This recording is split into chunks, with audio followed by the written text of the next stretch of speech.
Madame, Monsieur, bonsoir et merci d'être sur Télé Africa. Merci de regarder cette émission présidentielle 2025. On vous dit tout avec la collaboration de votre web TV généraliste La Matrix. Merci de regarder ce grand rendez-vous en rapport donc avec l'élection présidentielle prévue le 12 avril prochain. C'est dans 48 heures que sera donc ouverte de façon officielle la campagne électorale. 8 candidats sur la ligne de départ. 48 heures avant cette ouverture officielle de la campagne, ces différents candidats occupent donc l'espace afin de pouvoir mettre en relief quelques idées forces de leurs différents projets de société qui seront bientôt connus de l'ensemble du collège électoral gabonais, mais surtout de l'ensemble des Gabonais, évidemment, qui accordent un intérêt particulier à cette élection présidentielle qui se déroule au Gabon dans un contexte d'exception, un contexte de transition.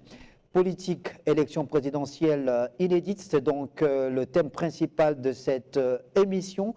Une élection présidentielle qui se déroule dans un contexte de transition, c'est déjà le fait inédit.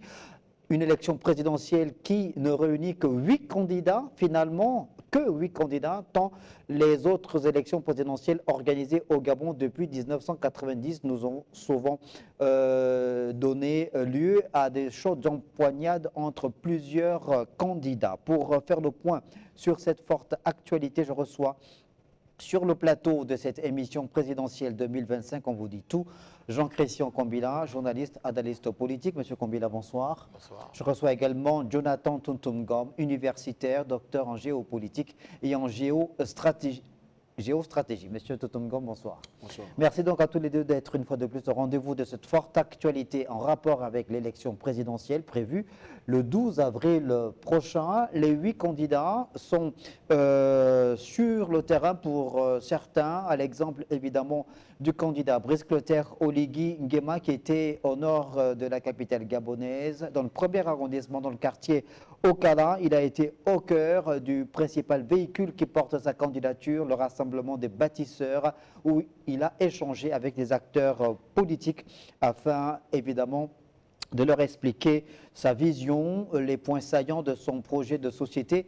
Autre candidat sur le terrain, Ninga Shining Zenaba, la seule femme d'ailleurs engagée dans cette élection présidentielle. Elle était dans le 3e arrondissement de la commune de Libreville, au quartier La Sorbonne, entretenir les populations de la commune de Libreville, de cette partie de la commune de Libreville, afin évidemment d'échanger sur elle aussi les idées forces de son projet de société qu'elle va soumettre à l'appréciation des populations gabonaises. Alors, l'inédit, évidemment, le fait de cette élection présidentielle 2025, on l'a dit déjà, c'est le fait qu'elle se déroule en période d'exception, dans une période de transition. Jonathan Tuntumgom.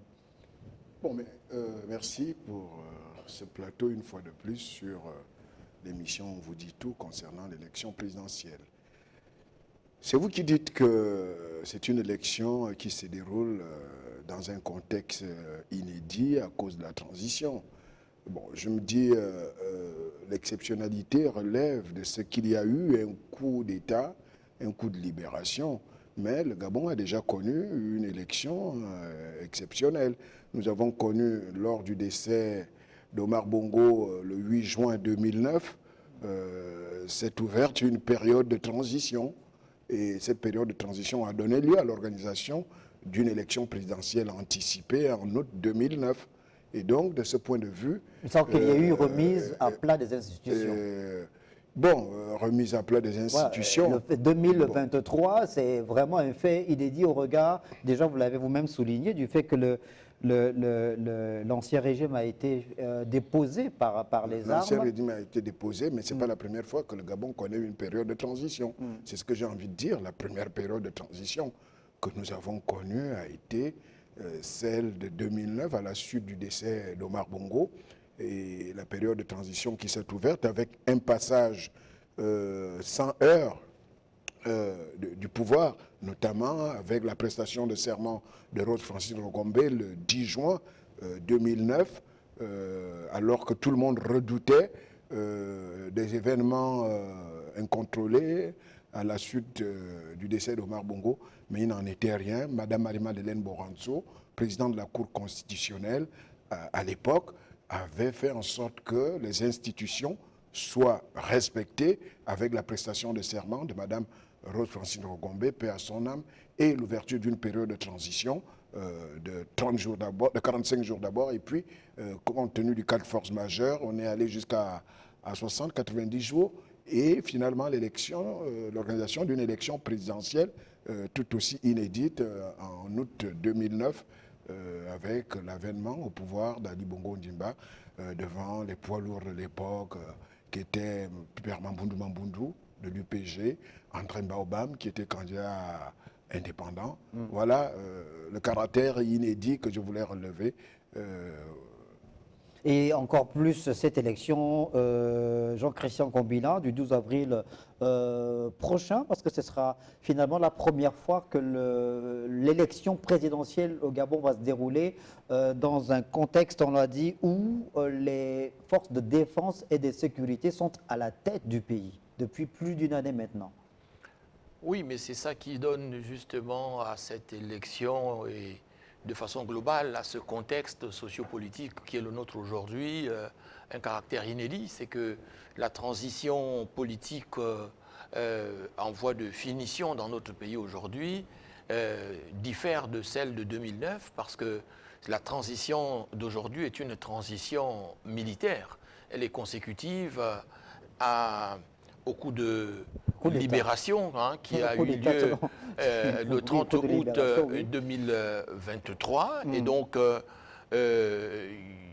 on aurait pu penser, n'est-ce pas, que la transition politique... Pourquoi ça vous coupe? Pourquoi le mot coup d'État, on a l'impression que ça gêne quand on emploie... Non, mais c'est bien un coup d'État qui a été fait.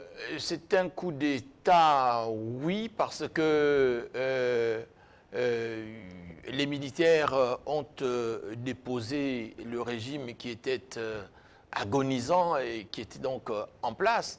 Mais la particularité de ce coup d'État, c'est qu'il n'a pas donné lieu à une effusion de sang, ce qui diffère des autres coups d'État ailleurs. Il n'a pas donné lieu à une chasse aux sorcières des tenants de l'ordre ancien. Il n'a pas donné lieu non plus à des poursuites judiciaires, n'est-ce pas, intentées par ceux qui se sont installés au pouvoir contre ceux qui dirigeaient le pouvoir, ceux qui dirigeaient l'appareil d'État, n'est-ce pas, parfois au mépris des lois de la République et même en marge de la Constitution.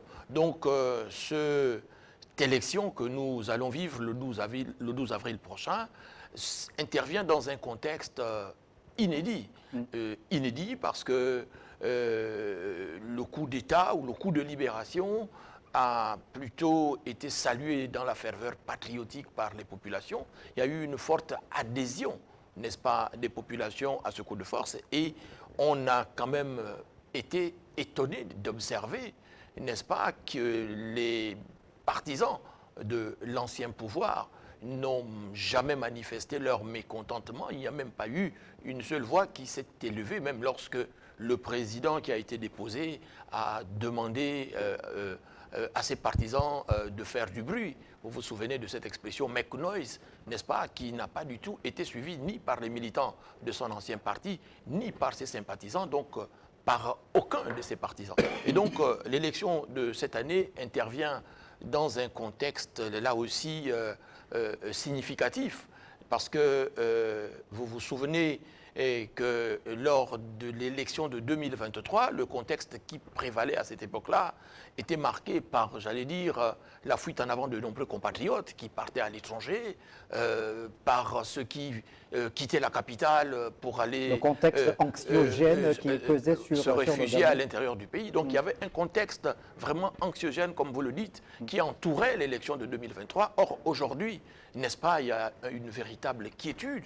Le sentiment que nous avons, c'est que les populations, dans leur grande majorité, veulent participer, n'est-ce pas, à cette période historique que sera l'élection justement du 12 avril prochain. D'accord, on va évidemment aller dans le détail de ce contexte qui prévaut actuellement en rapport avec cette élection présidentielle du 12 avril prochain. Juste revenir sur le propos, un extrait de cette allocution, ce propos tenu par l'un des candidats, Alain Claude Bilibinze, ce 26 mars sur le caractère justement inédit de cette élection présidentielle. On revient derrière pour décrypter.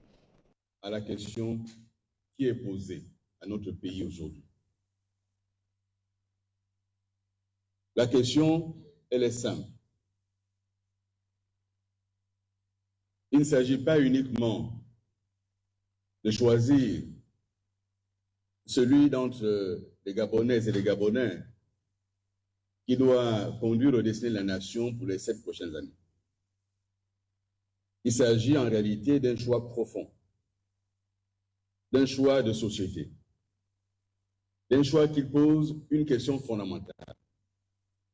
Quel Gabon voulons-nous pour nous-mêmes et pour nos enfants? Cette campagne ne ressemblera pas à ce qu'on a connu jusqu'à présent. Il ne s'agit pas de se situer dans une continuité. Et notre action déterminée va être de mettre un terme à cette velléité d'une usurpation, de se substituer à ce que les Gabonais. Voilà, Jonathan Toutoum, comme vous venez d'écouter cet extrait-là du propos d'Alain-Claude Billy-Bilzé qui dit « Il ne s'agit pas de nous situer dans la continuité, il se présente comme étant peut-être celui qui incarne le mieux la rupture d'avec l'ordre ancien. » Est-ce qu'on peut le croire au regard de ce qu'il a représenté jusque-là dans l'ancien régime? Bon, il est peut-être permis à tout un chacun de pouvoir changer d'avis. Mais ce changement d'avis doit être diversement apprécié par ceux à qui on s'adresse.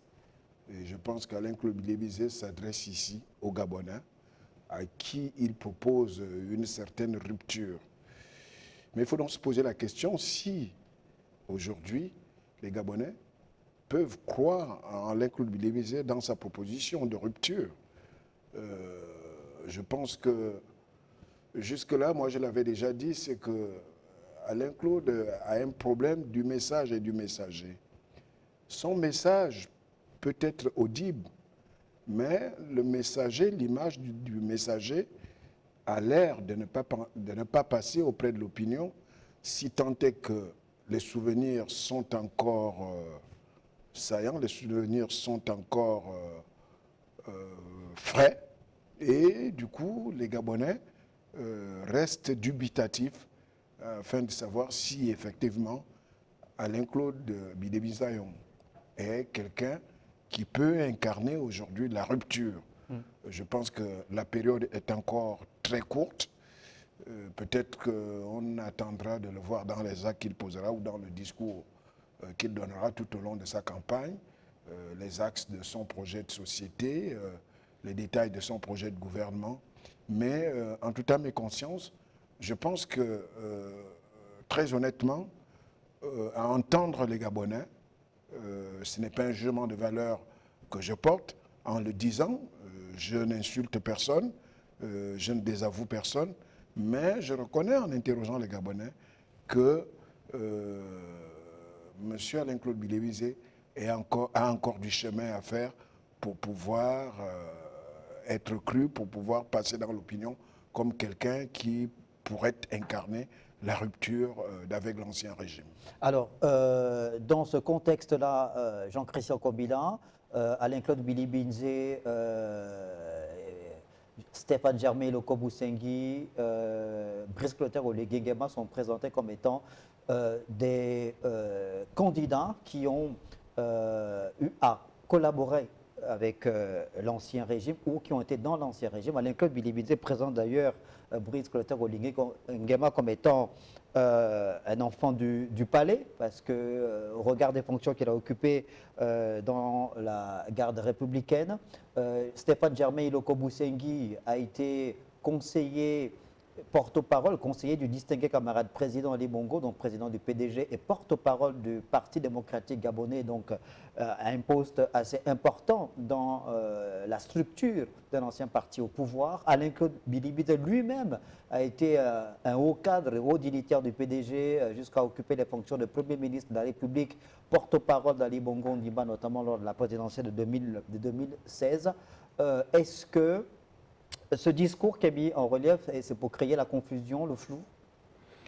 Déjà, M. Pambo, permettez que je me présente ici sur ce plateau de télévision comme étant le coordonnateur général du groupe de réflexion qui rassemble des journalistes d'expérience, n'est-ce pas, dénommés les témoins de l'histoire.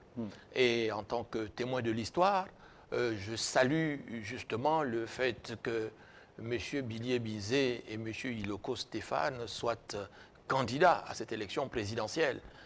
Voyez-vous, eux, en tant qu'anciens PDGistes, en tant que figure marquante du PDG, si leur candidature n'avait pas été validée par les organes de la transition en charge de ce processus-là, on aurait eu en fait un non-débat politique au cours de cette élection.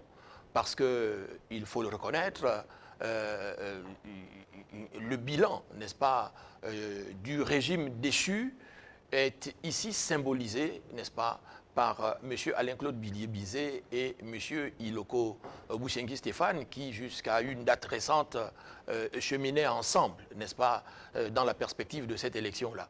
Donc, le candidat qui, selon moi, incarne la rupture dans cette élection, c'est le candidat du Rassemblement des bâtisseurs, le candidat Brice Clotaire Oligui Nguema. Il n'a jamais appartenu à une formation politique. Et le dire n'est pas du tout beauté en touche ou raconter des histoires. C'est un militaire, c'est un officier général des forces de sécurité et de défense qui, par sa profession, n'est-ce pas, n'était pas admis à faire de la politique.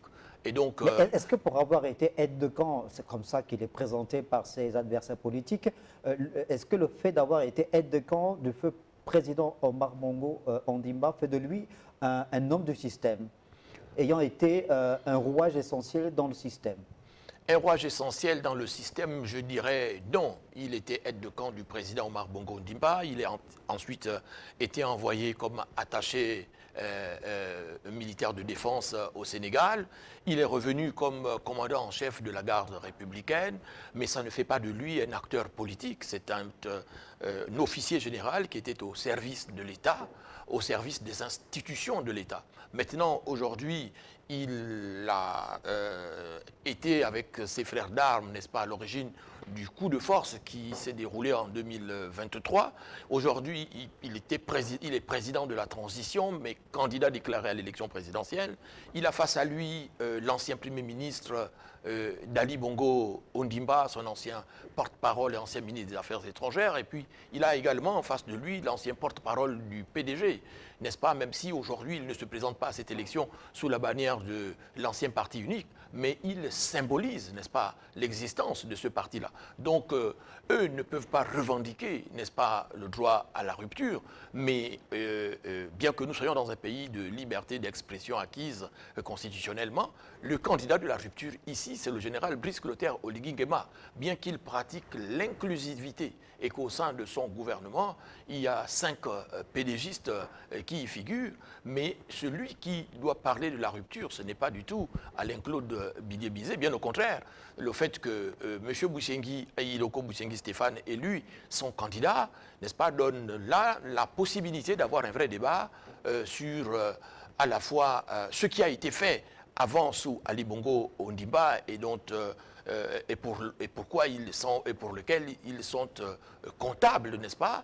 Et en face, il y a une projection vers l'avenir qui est incarnée par le candidat du Rassemblement des bâtisseurs. Et donc là, on aura enfin un vrai débat entre le futur et le passé. Eux incarnent le passé et le général Brice Clotaire Oligui Nguema, lui, il incarne l'avenir. Le lire, ce n'est pas du tout faire montre de mauvaise foi. Bien au contraire, il faut pouvoir assumer son passé, il faut pouvoir assumer n'est-ce pas, l'héritage d'Ali Bongo et ceux qui peuvent et qui doivent, n'est-ce pas, répondre de cet héritage, ce sont les anciens pédégistes. Oui, Moi, je pense que lorsqu'on regarde l'histoire du Gabon, notamment l'histoire des élections présidentielles, post-conférence nationale, il faut dire qu'en matière de rupture, il est parfois difficile d'avoir une classe d'hommes politiques qui soit apparue de manière spontanée. Il n'y a pas de génération spontanée en politique. Tous ceux qui sont candidats aujourd'hui, en dehors de la jeune Ninga Channing et puis monsieur Ibinga et Thierry Ngoma. Et puis Joseph Lapensée, qui sont tout à fait de nouvelles figures. Mais vous retiendrez qu'à chaque fois qu'il y a élection présidentielle au Gabon, ceux qui ont été des candidats les plus en vue ont appartenu à l'ancien système. Vous prendrez l'exemple de l'élection, si nous enlevons l'élection présidentielle, on ne peut même pas l'enlever, en 1993, vous avez quand même des candidats comme les Jules Aristide Bourdès Ogouligende, les Marc Saturnin Nguema et bien d'autres qui ont fait chemin avec Omar Bongo.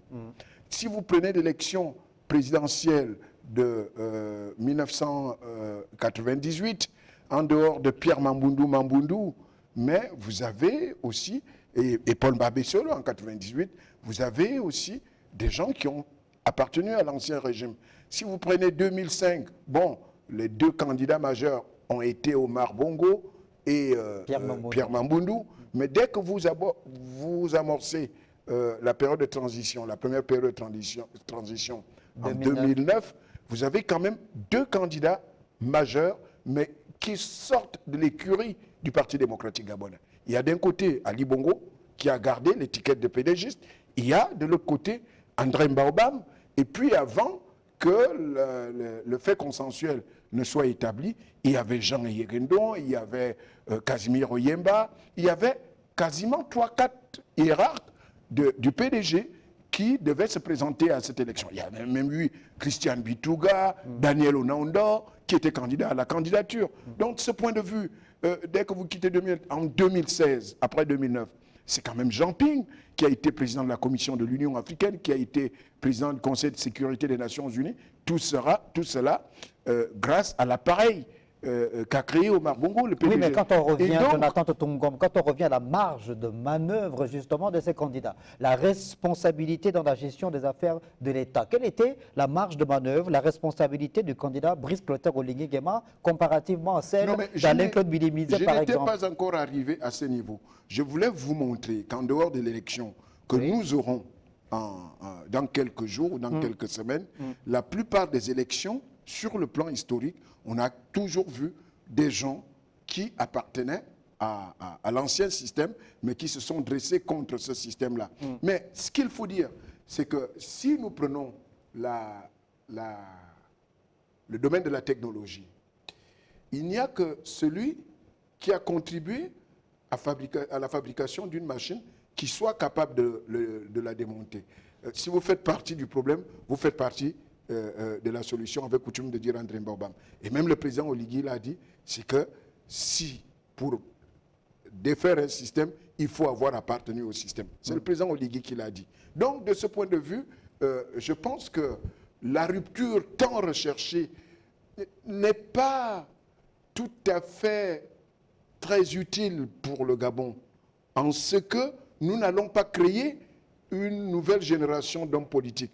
D'une manière ou d'une autre, nous aurons toujours certains acteurs qui ont flirté à un moment donné ou à un autre avec l'ancien système. Mais maintenant, ce qui compte, c'est l'exceptionnalité que nous avons, c'est que cette fois-ci, c'est un militaire, mais qui a dû remettre son treillis pour le costume, et donc qui peut se présenter comme étant quelqu'un qui incarne la rupture à partir du moment où, lui, il a mis fin à un système qui était jusque-là le système de plusieurs acteurs politiques du Gabon. Et donc, de ce point de vue, le plus important aujourd'hui, c'est que les différents candidats nous fassent voir ce qu'ils proposent aux Gabonais, notamment en termes de projet de société, de programme de gouvernement. Mais je m'insurge, et je me suis insurgé hier sur ce plateau contre ceux qui ont pensé qu'il fallait rompre, par exemple, avec certains pays amis, notamment ceux qui prônent la rupture totale avec la France. Je dis c'est une attitude irresponsable dans l'ordre d'évolution des États. On ne peut pas avoir un État qui soit de nature à se couper de toutes les relations, de toutes ces relations historiques. Ce genre de rupture-là, je pense que moi, je me demande à voir et je reste dubitatif. Alors, cette élection présidentielle prévue le 12 avril prochain met également en évidence un autre fait qu'on peut analyser pour essayer de comprendre. Est-ce que c'est la nouvelle architecture dessinée, mise en relief par le comité de transition et de la restauration des institutions avec la collaboration de l'ensemble de forces vives de la nation, notamment en ce qui concerne la Constitution de la République et le code électoral, qui peut expliquer cela? C'est que quand on part de 1993 en termes de participation du nombre de candidats à l'élection présidentielle, on est étonné de voir que cette élection ne nous donne qu'une compétition qui va opposer que 8 candidats. En 1993, ils étaient, je pense, 13 candidats. En 2016, par exemple, 2009, ils étaient 23 au départ, avant qu'il y ait contraction. Voilà. En 2016, 19 candidats, je pense. 2023, 19 également, avant qu'il y ait de coalition. Alors, qu'est-ce qui explique est-ce que c'est le fait qu'on ait durci le code électoral? Qu'est-ce qui fait que cette fois-ci, on ne se retrouve qu'avec 8 candidats? Il y a aussi à prendre en compte les modalités et les conditions de participation à l'élection. Il y a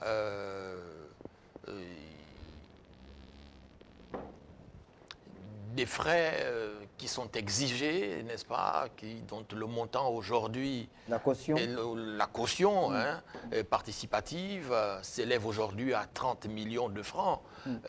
C'est de nature à décourager les aventuriers, parce que aujourd'hui notre pays sort d'une longue période de politique politicienne. Le CTRI, en arrivant au pouvoir, a impulsé une nouvelle dynamique, celle de la rupture avec les pratiques politiques anciennes, celle de la rupture avec la corruption, celle de la rupture avec une certaine conception théoricienne de la politique. Et donc, après 18 mois, n'est-ce pas, aux affaires, le CTRI a montré qu'on peut parfaitement construire ce pays, on peut impulser une nouvelle dynamique de transformation socio-économique du pays. Et donc, sans doute que les partis politiques, et vous observez aujourd'hui la frilosité, n'est-ce pas, qui anime les partis politiques ou qui a animé les partis politiques à investir des candidats. Même le PDG, qui est présenté comme le parti éléphant, n'est-ce pas, n'a pas investi officiellement un candidat à cette élection présidentielle. Donc c'est sans doute parce que la donne contextuelle a changé, c'est sans doute aussi parce que les dynamiques autour de la participation à cette élection ont changé et que le CTRI a impulsé cette nouvelle dynamique qui a suscité l'adhésion des populations en termes de rupture des comportements, rupture des pratiques politiques, rupture de cette conception théoricienne de la politique. Et donc, aujourd'hui, n'est-ce pas, les partis politiques ont compris qu'ils ont été, n'est-ce pas, battus sur leur propre terrain, celui de la structuration, n'est-ce pas, de l'opinion publique. L'opinion publique, aujourd'hui, est satisfaite de voir qu'il y a des routes. Elle est satisfaite de voir que les retraités perçoivent leurs pensions, que les bourses ont été rétablies, que les infrastructures socio-économiques de base qui ont longtemps fait défaut sur l'ensemble du territoire sont visibles. Et donc, face à un tel bilan, les partis politiques ont compris que s'ils allaient à cette compétition face aux candidats du Rassemblement des bâtisseurs, vraiment, ils n'auraient rien à proposer. et que finalement, le général Brice Clotaire Oligui Nguema arrive à cette élection avec un bilan élogieux, un bilan qui suscite là aussi l'enthousiasme populaire et l'adhésion de toutes les forces vives de la nation. On le voit seulement les soirs au siège du Rassemblement des bâtisseurs, lorsqu'on voit toutes ces associations et même ces partis politiques-là qui aujourd'hui auraient pu... Moi, je fais partie du groupe de réflexion Témoins de l'Histoire. En tant que journaliste ancien, nous avons décidé de prendre position pour le général Brice Clotaire Oligui Nguema et d'appeler tous ceux qui croient en la liberté d'expression, n'est-ce pas, à venir avec nous pour pouvoir justement soutenir ces efforts de libéralisation de la parole et justement d'aide essentielle à porter justement aux médias privés que sont les journaux et Jonathan les Totongom, télévisions. sur ce nombre de candidats, 8, 13 en deçà de ce qu'on a eu coutume de voir depuis 1993. Non, oui. L'observation qu'on peut faire ici, c'est qu'au fur et à mesure que le processus de construction démocratique du Gabon avance, l'élection présidentielle connaît une diminution du nombre de candidats et au fur et à mesure. Est-ce que ça cause des modalités dont a parlé Jean-Christian tout à l'heure? Les modalités, ce n'est pas par rapport au CTRI, mais il faut relever un fait majeur, c'est qu'un dialogue inclusif, un dialogue national inclusif a été convoqué par le CTRI et le président Oligui Nguema pour permettre aux Gabonais de parler, de dessiner de nouveaux contours institutionnels de leur pays. Et je pense que c'est au cours de ce dialogue que les Gabonais avaient compris et avaient décidé que l'élection présidentielle n'était pas un jeu et qu'il fallait revoir les conditions de poser sa candidature à cette élection. Il y a eu, par exemple, les modalités par rapport à l'âge, où on a décidé, lors du dialogue d'Agonje, que ceux qui ont dépassé 70 ans ne peuvent plus se présenter. Ça a été une des phases de pouvoir élaguer un trop-plein de candidats.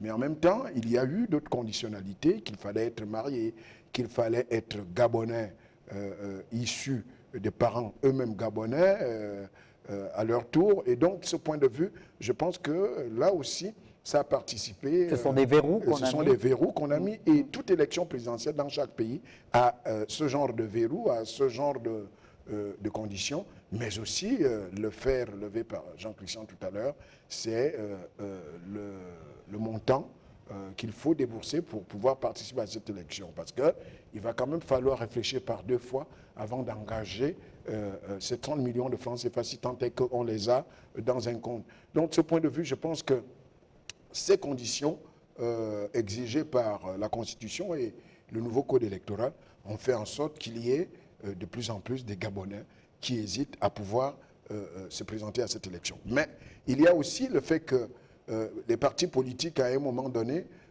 avec les recommandations qui ont été faites pendant le dialogue d'Agonje, ces partis politiques, avant de se mouvoir, attendaient quand même la nouvelle loi les concernant.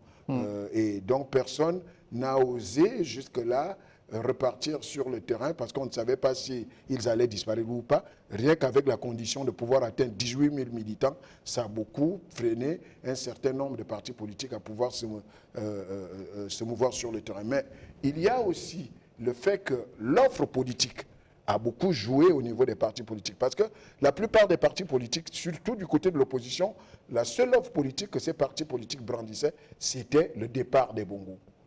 Donc c'était le départ de Bongo et ça constituait en soi un élément de stratégie politique, un élément d'idéologie. Et donc chaque parti ou chaque opposant allait dire oui, ça fait longtemps que les Bongos sont là, nous on veut faire partie des Bongos. Cette offre politique passait un temps soit peu auprès de l'opinion. Mais maintenant que le général Oligui et le CTRI ont mis fin au pouvoir des Bongos, il faut pour ces partis-là se construire une nouvelle offre politique, basée cette fois sur des vraies idées, sur des idées à proposer aux Gabonais. Et donc voilà un ensemble de points qui ont fait en sorte que, qui ont milité à ce que cette élection est moins de candidats que ce que nous avons connu d'habitude. Mais on a quand même une brochette de 3 à 4 nouvelles figures, ce qui est bien pour le landerneau politique national. Et nous pensons qu'à l'avenir, bon, on ne décrète pas le renouvellement de la classe politique. Il faudrait que ces jeunes fassent leur classe au sein des partis politiques. Ce qui pose problème aujourd'hui, c'est que quelqu'un qui rêve d'un avenir politique se présente directement à l'élection présidentielle sans avoir fait ses classes au niveau du militantisme dans un parti, sans avoir acquis une certaine culture politique. Dès qu'on crée un parti, on veut être candidat à l'élection présidentielle, on veut gagner cette élection, quelle que soit la taille de son parti. Cette espèce d'inconstance aussi gêne beaucoup l'évolution du paysage politique national. Alors, il y a un autre fait qu'on peut considérer comme étant un fait inédit en rapport avec cette élection présidentielle qui aura lieu le 12 avril 2025, c'est que les élections depuis 1993 ont souvent mis au devant de la scène deux camps, on va dire, clairement identifiés. En 1993, les deux principaux candidats, c'était Omar Bongo et le père Paul-Mba Bessolo. En 1998, Omar Bongo, Pierre Mamboundou. En 2005, Omar Bongo, Pierre Mamboundou. En 2009, Ali Bongo, Mbaobam, dans une moindre mesure, Mamboundou. En 2016, Ali Bongo, Jean Ping, soutenu par une forte coalition. Et en 2023, Ali Bongo, Ondo Ossa, soutenu par une forte coalition. Là, on est dans un autre contexte où on a le candidat qui jouit d'une forte adhésion populaire soutenue par le peuple dans sa globalité. Regarde ce qu'on observe sur le terrain, Brice Clotaire Oligui-Nguema et les autres. On a l'impression même qu'il est seul au monde. Oui, M. Pambo, tout à l'heure, vous avez parfaitement structuré l'évolution du processus démocratique en lien avec l'organisation des élections présidentielles dans notre pays. Vous remarquerez que ce fut le duel Mba Bessolo, Omar Bongo ou Pierre Mamboundou, Omar Bongo. Il y avait à cette époque-là des partis politiques dont la structuration montrait bien que c'était des partis présidentiels. C'était des partis qui avait été construit autour d'une forte personnalité qui portait le titre de président et qui avait clairement l'ambition de devenir président de la République. Et donc, aujourd'hui, après la disparition de ces figures emblématiques de la vie politique nationale, on constate bien que un parti politique comme le PDG, qui a été construit essentiellement pour maintenir Omar Bongo au pouvoir, n'est-ce pas, et pour la conservation du pouvoir par cet appareil politique-là, aujourd'hui hésite à investir un candidat. Parce qu'en effet, le parti a été essentiellement structuré autour de la personne d'Omar Bongo. Et donc, du candidat naturel. Donc, ce qui reste du parti est quasiment une sorte de coquille vide. Et on l'a vu en 2009, après la mort du président, les principales figures, n'est-ce pas, inspiratrices de la pensée et de l'idéologie du parti ont fini par quitter le navire.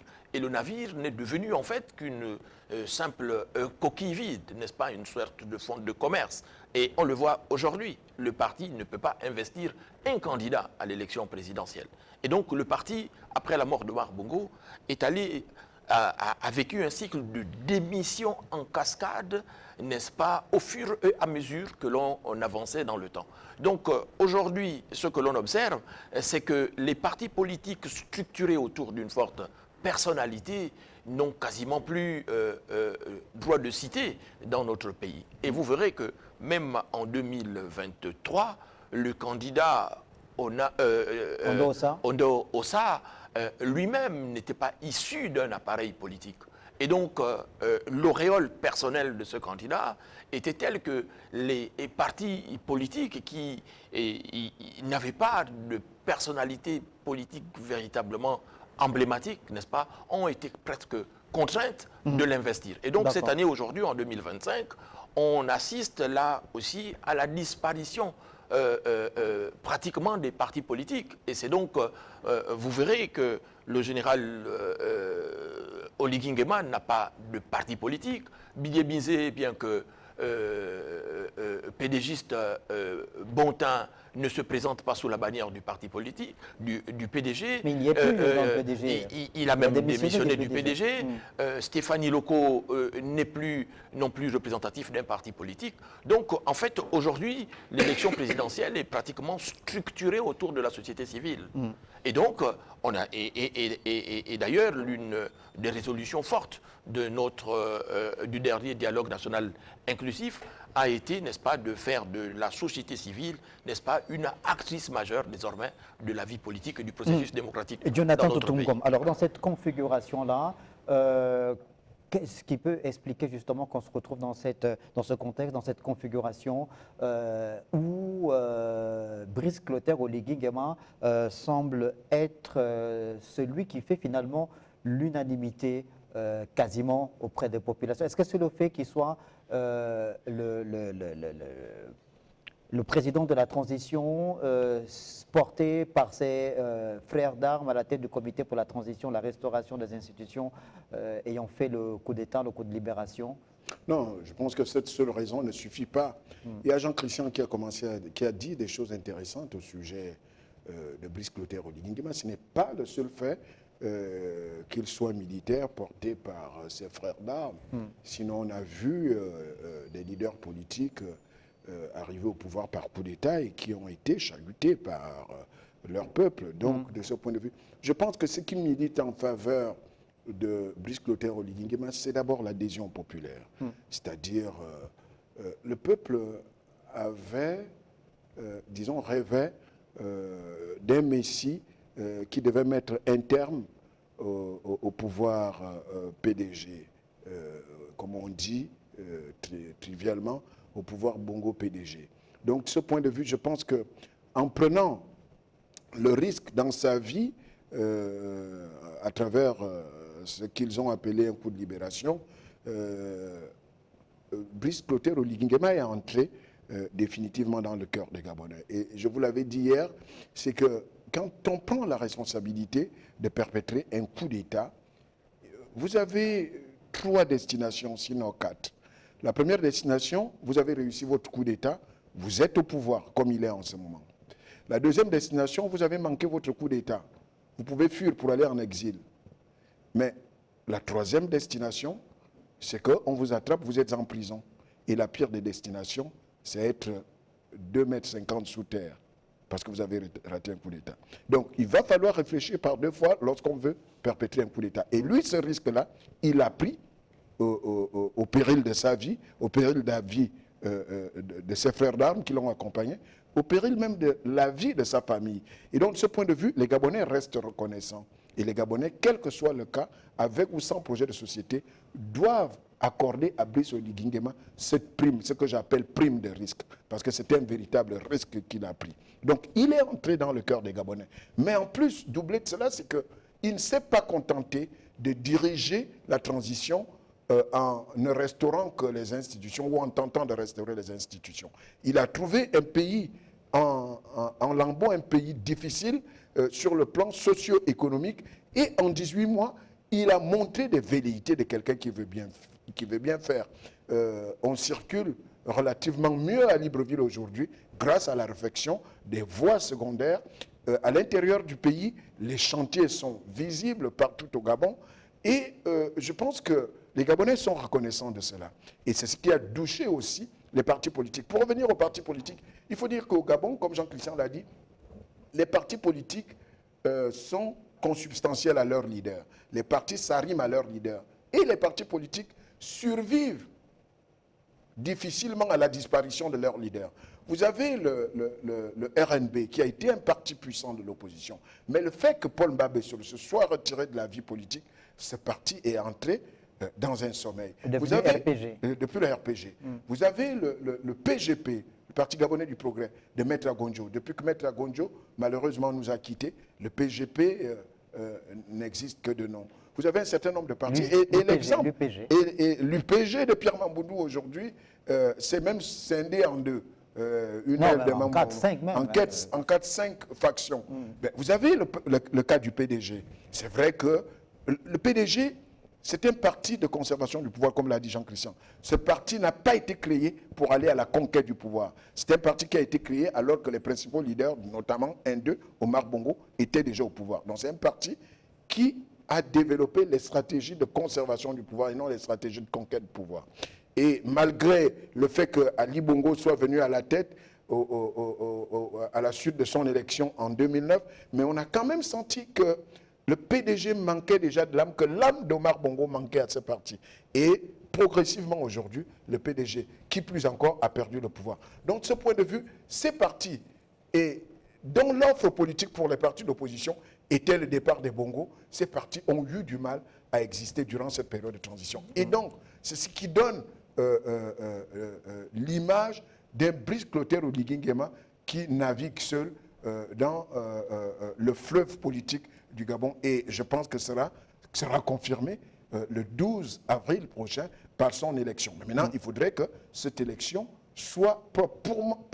Pour moi, il ne faudrait pas que Brice soit élu avec un score soviétique. Ça peut décrédibiliser notre démocratie. Ah ouais, mais il faut savoir ce que vous voulez. Oui, non, je pense... Si vous partez de, dans les démocraties, de forte adhésion. Oui, mais si... une forte adhésion, ce serait d'abord un taux de participation élevé. Oui. Voilà. Un taux de participation élevé, il faut lutter contre l'abstention. Parce que ceci dit en passant, les Gabonais se sont détournés de la chose politique depuis plusieurs élections. Il faudra d'abord que ceux qui iront sur le terrain... Comment vous réussissez cette équation? L'équation, c'est-à-dire... Quand vous dites, vous pensez que ce serait peut-être pas bien qu'il soit élu à un score à la soviétique. Un score à la soviétique ne Mais les gens se pas prononcent librement. un score à la soviétique, c'est-à-dire 99,80% ou 98%, ce n'est pas très crédible pour une démocratie. On vous le dira. Mais un score de 70, 65% avec un taux de participation élevé, ceci crédibilise la démocratie. Mais donc, à partir de ce moment-là, les partis politiques, les leaders politiques ont eu non seulement un problème d'offre politique, ont eu non seulement un problème par rapport aux conditionnalités décidées par, ou bien aux propositions, aux recommandations faites par le dialogue d'Agonje, mais aussi se sont trouvés confrontés aux réalisations de Brice Clotaire Oligui Nguema. Et c'est là le véritable succès de cette transition, c'est-à-dire des réalisations dont on ne parle pas assez, mais que, je pense, les acteurs de la campagne électorale vont pouvoir mettre en avant pour dire 18 mois, voilà ce qui a été réalisé. Et donc, de ce point de vue, le peuple, par reconnaissance au risque pris par Brice Clotaire Oligui Nguema et aux réalisations déjà entamées, n'aura autre choix que de lui accorder sa confiance. Avant de mettre un terme à l'émission, évidemment, puisqu'il nous reste moins d'une dizaine de minutes, on fait un tour dans le Haut-Ogooué, plus précisément dans la ville de Franceville, capitale provinciale du Haut-Ogooué, où on va joindre l'un de nos correspondants, Guy Madjoupa Sanguetaba, du côté de la régie. Je ne sais pas s'il est déjà prêt afin que nous puissions faire ce petit échange avec Guy Madjoupa Sanguetaba. Allô? Bonsoir Guy Madjoupa. Allô? Guy Madjoupa Sanguetaba, vous êtes en ligne, on vous écoute parfaitement. Bonsoir. On a du mal à le joindre. Est-ce qu'on peut continuer cet échange avec Guy Madjoupa Sanguetaba? Allô? Bonsoir. Bon, apparemment, il a du mal à m'entendre, Guy Madjoupa Sanguetaba. Oui, le temps que la régie règle ce petit souci, Jean-Christian Combila, vous voulez... Oui, je voulais dire un mot à la suite de M. Ntoutoumgom sur la lecture que l'on pourrait faire du triomphe du candidat Oligui Nguema le 12 avril prochain. Non, je ne pense pas qu'un score qualifié à la soviétique peut décrédibiliser le scrutin ou le triomphe engrangé par le candidat.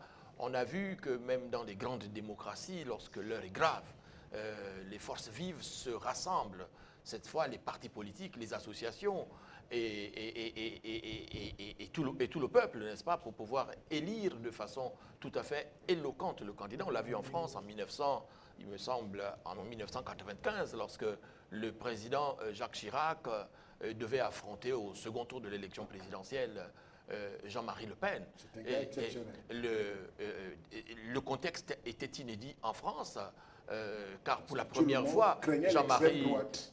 Le Pen arrivait et l'extrême droite arrivait au second tour de l'élection présidentielle. Et donc, à ce moment-là, n'est-ce pas, toutes les forces vives, tous les partis politiques, les journalistes, la presse et les médias, tout le monde s'est mobilisé pour faire élire le président Chirac. Il a donc été élu par un score qui pourrait être qualifié de soviétique, dans un contexte inédit. Et donc, nous, témoins de l'histoire, nous sommes conscients de cette période qu'a vécue la France. Nous pensons que le contexte aussi au Gabon est inédit. Et dans ce contexte inédit-là, nous pensons, puisqu'il faut incarner la rupture, rupture avec les pratiques anciennes, rupture avec une certaine conception, n'est-ce pas, du service de l'État, nous pensons que toutes les forces vives doivent se mobiliser pour porter le général Brice Clotaire Oligui Nguema le 12 avril prochain à la tête de l'État. Et donc le score soviétique, si tant est que c'est un score soviétique qu'il va engranger dans les urnes, ne nous gênerait nullement. Est-ce qu'on a Nguema Dioupa Sangoetaba, avant de mettre un terme à cette émission, du côté de Franceville? L'ambiance pour l'heure... Allô? Oui, on vous écoute, Nguema Dioupa, bonsoir. Comment ça se passe du côté de Franceville? On est dans la phase de préparation, dans les différents états-majors, bien sûr. On note pour l'heure pas une activité importante au sein des partis politiques, mais en ce qui concerne le monde associatif, c'est là qu'il y a une de l'effervescence. Dans les différents états-majors, c'est l'organisation s'active pour que l'élection, ou du moins la phase de campagne, soit menée avec beaucoup de brio pour justement mener jusqu'à l'élection du 12 avril prochain. Ici, en ce qui concerne justement le tissu associatif, un peu partout, donc ce sont des réunions qui se succèdent. Cet après-midi, nous nous sommes retrouvés notamment du côté du premier arrondissement de la ville de Franceville, où ce sont les autochtones résidents de la capitale provinciale, donc Massoukou, et qui se sont retrouvés pour peaufiner justement la phase de préparation. En dehors justement de ces notables des différents groupes ethniques résidents à Franceville, il y a également les jeunes de la capitale provinciale venant des 4 arrondissements. Ils ont mené une grande marche au cours de la journée pour dire leur soutien. Ils ont marché au centre-ville, une marche qui s'est soldée par une motion de soutien à la candidature de Brice Clotaire Oligui Nguema. Je le disais tout à l'heure, les partis politiques ne sont pas aussi présents sur le terrain dans cette phase préélectorale. Et justement, dans les départements, c'est pour l'heure l'organisation au sein de différentes commissions électorales locales, notamment dans le département de l'Ogooué-Létili, où récemment encore, les différents responsables devant constituer cette commission ont été donc mis en place, ou disons installés, pour entamer justement le travail d'organisation de cette élection dans les départements. Voilà l'ambiance qui règne dans la capitale provinciale Franceville, mais qui règne également dans les différents départements que compte la province du Haut-Togo et le Sénégal. Merci beaucoup, Nguema Dioupa Sangoetaba, pour ce point. Merci. On vous retrouvera certainement samedi, jour d'ouverture officielle de cette campagne électorale. Alors, 1 minute à chacun, en guise de conclusion, avant de mettre un terme à cette émission. Je vais commencer par vous, Jean-Christian Kombila. On est donc à 48 heures de l'ouverture officielle de la campagne électorale. On imagine 2 semaines de campagne au cours desquelles les 8 candidats vont tout donner. Oui, ça va être une campagne marathon qui va commencer samedi, on le pense. Et encore une fois, une campagne qui va être, de notre point de vue, essentiellement structurée et dominée autour et par les associations et la société civile. Notre confrère dans le Haut-Ogooué déplore le fait que les partis politiques sont invisibles, mais s'ils le sont, sans doute se disent-ils que les dés aujourd'hui sont jetés et que l'on connaît à peu près l'issue finale du scrutin et qu'eux, sans doute, en coulisses, se projettent déjà vers les élections législatives et locales. Mais je pense que si tant est que c'est le calcul que ces partis politiques la font, c'est un mauvais calcul. Ils devraient plutôt déjà s'impliquer âprement dans cette campagne, mobiliser leurs électeurs, leur donner une orientation claire en fonction des enjeux de notre pays et prendre date pour l'avenir. Jonathan Totomgom, votre conclusion? Mais ce qu'il faut dire, c'est que cette élection est un tournant majeur pour notre pays.